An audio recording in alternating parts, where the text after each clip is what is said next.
Hi, I'm Louis Rodriguez, and I'm here to talk about the Corporate Average Fuel Economy Standard, or CAFE standard. This was first enacted in 1975 by Congress in response to the 1973 Arab oil embargo. In 2011, it was announced that there would be an increase to a standard of 54.5 miles per gallon by model year 2025. Many car companies had already agreed to a 34.5 mile per gallon standard by 2016. My claim is that, my argument is that the increased CAFE standard should be removed for three major reasons. First, the CAFE standard is ineffective in making vehicles increase their fuel economy. Second, the CAFE standard causes more harm to American automakers and the consumers. And third, the CAFE standard could in fact increase fuel consumption in the future. So first, the CAFE standard is ineffective in making vehicles increase their fuel economy, which is strange because the standards are increasing as time goes on. However, a document from the National Highway and Traffic Safety Association, a summary of CAFE fines collected since it was enacted.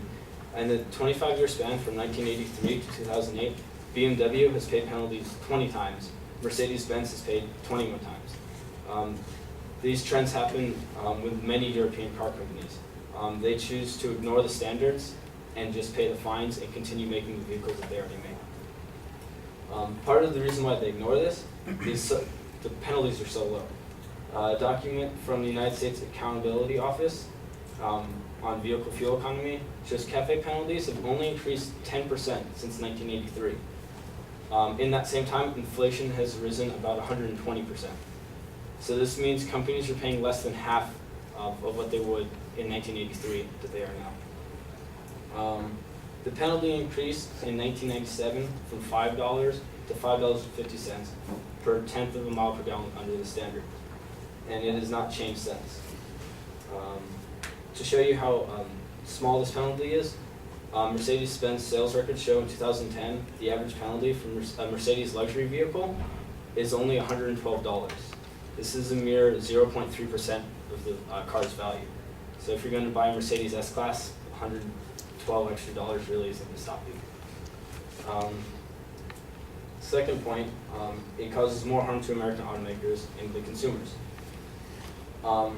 Research done by the National Highway and Traffic Association, this was done in 2009, shows since 1980, Japanese manufacturers have increased their combined fleet average by 1.6 miles per gallon and increased their sales in the United States by 221%. European manufacturers have actually decreased their fleet average by 2 miles per gallon, and their sales have still increased by 91%.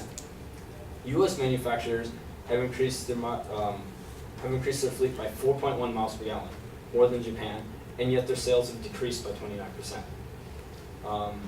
It's strange that they've been improving so much and their sales have gone down. This largely happens for two reasons.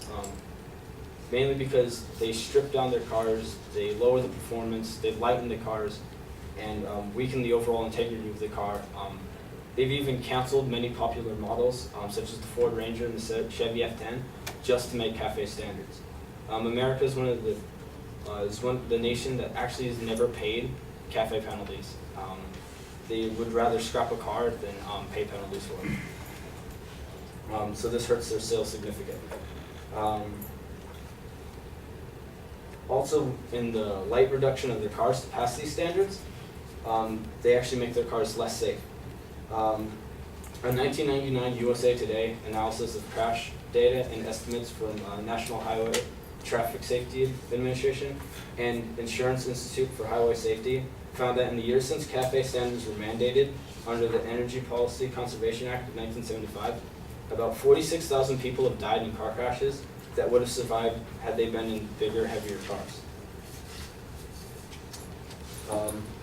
An article from MIT Technology Review also claims that with the improved standards by 2025, it will add about $3,000 to the average price of a new vehicle. This increase would make 7 million people not able to afford new cars, and another problem with CAFE standards, it only affects new cars. So if 7 million people don't buy new cars, then these fuel savings will not be taking as big of effect. Finally, CAFE standards could actually increase fuel consumption in the future. This could happen because the CAFE standard is an odd format for calculating fuel MPG. The larger the vehicle, the lower the standard has to be.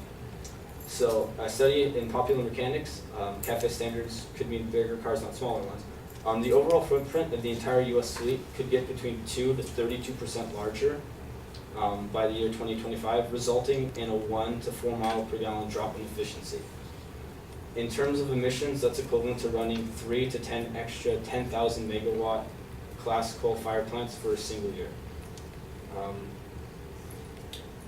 So this means that companies may make larger vehicles in order to get around making more fuel efficient cars and in the end burning more fuel and saving.